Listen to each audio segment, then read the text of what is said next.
Why dip it up when you can dive right in? Why let things simmer when you can cook up a storm? Why live life in half measures when you can live it to the brim?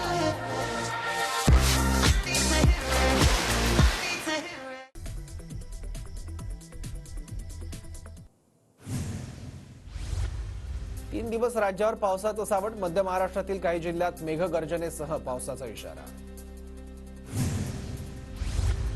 आज सकाळपासून गोंदिया जिल्ह्यात काही ठिकाणी पावसाची हजेरी. पावसामुळे धान पिकाबरोबर भाजीपाला आणि तूर पिकांना फटका बसण्याची शक्यता. धाराशिव शहरासह तुळजापूर तालुक्यात अवकाळी पावसाची हजेरी. पाऊस झाल्यानं रब्बी हंगामातील गहू, हरभरा, भाजीपाल्याला फटका बसण्याची शक्यता. बळीराजाची रिपोर्ट. सांगलीच्या वाळवा तालुक्यातील वारणा पट्ट्यात अवकाळी पाऊस. अचानक आलेल्या पावसामुळे ऊसतोडणी खोळंबणार. शेतकऱ्यांचं आर्थिक नुकसान होण्याची शक्यता. नंदुरबार जिल्ह्यात केळी पिकावर करपा रोगाचा प्रादुर्भाव. केळी उत्पादनात मोठी घट होण्याची शक्यता. वाशिमच्या मंगरुळपीरमध्ये पावसाची हजेरी. वादळी वाऱ्यामुळे बाजार समितीतील सोयाबीन, तूर पिकांचं मोठं नुकसान. अहिल्यानगरमध्ये गेल्या 5-6 दिवसांपासून ढगाळ वातावरण. कांदा पिकाचं मोठं नुकसान. शेतकरी संकटात. वर्धा जिल्ह्यात ढगाळ वातावरणामुळे तुरीच्या पिकावर संकट. तुरीवर विविध रोगांचा प्रादुर्भाव. शेतकऱ्यांकडून फवारणी. धाराशिवमध्ये हरभऱ्याला चांगला भाव. हरभऱ्याची 200 रुपये किलोनं विक्री. हरभऱ्याच्या भाजीला ग्राहकांकडून मोठी मागणी. जालन्यात नाफेडकडून 30,000 क्विंटल सोयाबीनची खरेदी. जिल्ह्यातील 11 केंद्रांवर खरेदी सुरू. सोयाबीनला 4,892 रुपये प्रति क्विंटलचा भाव. राज्यात शासनाकडून 1 रुपयात पीक विमा योजना लागू. मात्र एका तालुक्यात 3,000 हेक्टरपेक्षा अधिक क्षेत्रावर हरभऱ्याची लागवड झाली तरच पीक विम्याचा लाभ मिळणार. बीडच्या माजलगावात 18,000 क्विंटल कापसाची खरेदी. 4.25 कोटींची उलाढाल. कापसाला 7,500 रुपये प्रति क्विंटल भाव. गोंदियामध्ये खरीप हंगामातील धानाची कापणी आणि मळणी जोरात सुरू. धान खरेदी केंद्रावर जिल्ह्यातील शेतकऱ्यांकडून धानाची विक्री. मुंबईच्या एपीएमसीमध्ये नवीन कांद्याची आवक वाढत असल्यानं दर घसरले. नवीन कांद्याची 35 ते 45 रुपये किलोनं विक्री. दूध दरवाढीसाठी स्वाभिमानी शेतकरी संघटना आक्रमक. दूध दरवाढीसाठी स्वाभिमानीच्या प्रमोद सिंग जगदाळेंचं कराडच्या तहसीलदारांना निवेदन. दरवाढ न झाल्यास बेमुदत दूध बंद आंदोलनाचा इशारा. नवी मुंबई बाजार समितीत कलिंगडाची आवक वाढली. मात्र ग्राहक नसल्यानं कलिंगड फेकून देण्याची व्यापाऱ्यांवर वेळ. कराड शेती उत्पन्न बाजार समितीकडून स्वर्गीय यशवंतराव चव्हाण कृषी प्रदर्शनाचं आयोजन. कृषी प्रदर्शनाचं शेतकऱ्यांच्या हस्ते उद्घाटन. प्रदर्शनात शेतीविषयक माहिती देणारे 400 स्टॉल. साताऱ्याच्या कराड शहरात अवकाळी पावसाची हजेरी. अचानक आलेल्या पावसामुळे नागरिकांची तारांबळ. नाशिक शहरात झालेल्या पावसामुळे रस्त्यांवरील खड्ड्यात साचलं पाणी. रस्त्यावरील खड्डे दुरुस्त करण्याची नागरिकांची मागणी. धुळे महानगरपालिका ओल्या कचऱ्यावर प्रक्रिया करणार. 5 टन खत निर्मिती करण्याचं नियोजन. कचऱ्याचा प्रश्न निकाली निघणार. नाशिकच्या ओझरमध्ये लढाऊ विमान तेजस आणि विशेष प्रशिक्षण विमान STT-40च्या उत्पादनासाठी 3ऱ्या प्रोडक्शन लाईनचं काम पूर्ण. पुढील वर्षी विमानं भरारी घेणार. नागपूर शेजारी बुटीबोरीत बॅटरी प्रकल्पासाठी 15,000 कोटींची गुंतवणूक. रोजगाराला चालना मिळणार. पंचतारांकित औद्योगिक वसाहतीत JSW company lithium ion battery प्रकल्प उभारणार. कोकण रेल्वे मार्गावर देखभाल दुरुस्तीसाठी करमळी वेरणा स्थानकादरम्यान ब्लॉक. 7 आणि 8 डिसेंबर दरम्यान ब्लॉक असल्यानं रेल्वेच्या वेळापत्रकावर परिणाम होण्याची शक्यता.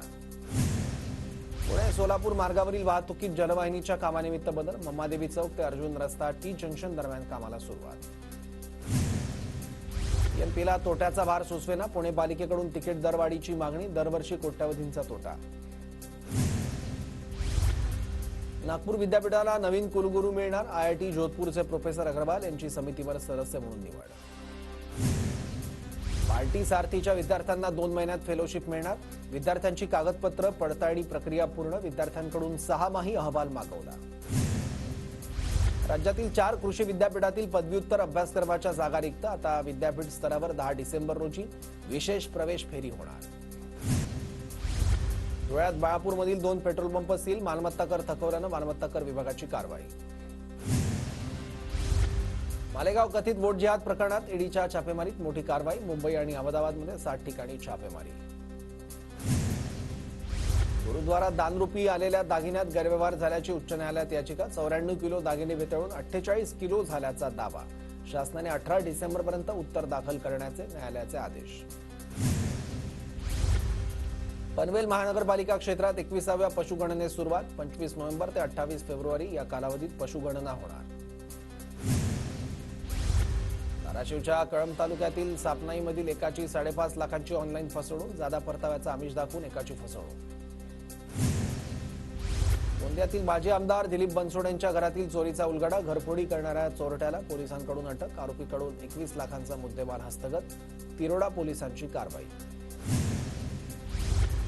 जॉगिंग ट्रॅकवर ड्रग्ज विक्री सुरू असताना पोलिसांचा छापा. नाशिक पोलिसांची ड्रग्ज प्रकरणात मोठी कारवाई. 61 ग्रॅम ड्रग्जसह 4 ताब्यात. नागपुरात 1 जानेवारी 2024 ते 5 डिसेंबर 2024 दरम्यान क्षयरोगाचे तब्बल 6,662 रुग्ण आढळले. नायलॉन मांजाविरोधात नागपूर महापालिका ऍक्शन मोडवर. विक्री केल्यास कडक कारवाई करणार असल्याचा पालिकेचा इशारा. धुळ्यातील कृषी कॉलनी भागात चोरट्यांचा ऐदोस. बंद घरात चोरीच्या वाढत्या घटनांमुळे नागरिकांमध्ये भीतीचं वातावरण. शेतकरी नेत्यांकडून दिल्ली चलो मार्च स्थगित. शेतकरी शंभू बॉर्डरवर ठाण मांडून. नवी मुंबईत एका ज्येष्ठ नागरिकाची तब्बल 57,05,000 रुपयांची फसवणूक. ठाकरे गटाच्या आमदारांचं आमच्यासोबत बोलणं. आमदारांच्या चर्चेतून ठाकरे गटात खतखत असल्याचं लक्षात येतं. शंभूराज देसाईंचं ठाकरे गटाच्या आमदारांबाबत वक्तव्य. शरद पवार गटाच्या संसदीय समितीची 10 डिसेंबरला बैठक. पक्षाचे देशभरातील वरिष्ठ नेते बैठकीला हजर राहणार. उद्धव ठाकरेंच्या सोशल मीडिया पेजवरून शिवसेना शिंदेंच्या पेजला फॉलो, तर शिंदेंकडून उद्धव ठाकरेंच्या शिवसेना ठाकरे पेजला फॉलो. यामुळे चर्चांना उधाण. भाजपचे ज्येष्ठ नेते मधुकर पिचड यांचं निधन. वयाच्या 84व्या वर्षी मधुकर पिचड यांनी घेतला अखेरचा श्वास. पिचड यांच्या निधनानं कर्मसिद्धांताचा उपासक आपण गमावला. मुख्यमंत्री देवेंद्र फडणवीसांकडून मधुकरराव पिचड यांना श्रद्धांजली. भूमिपुत्रांचा कैवारी हरपला. मधुकरराव पिचड यांच्या जाण्यानं महाराष्ट्राचं कधीही न भरून घेणारं नुकसान. उपमुख्यमंत्री Eknath शिंदेंकडून tweet.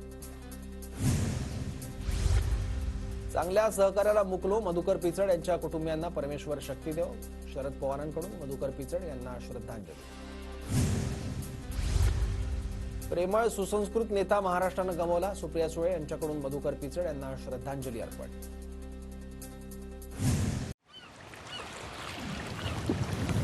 Why deep it up when you can dive right in?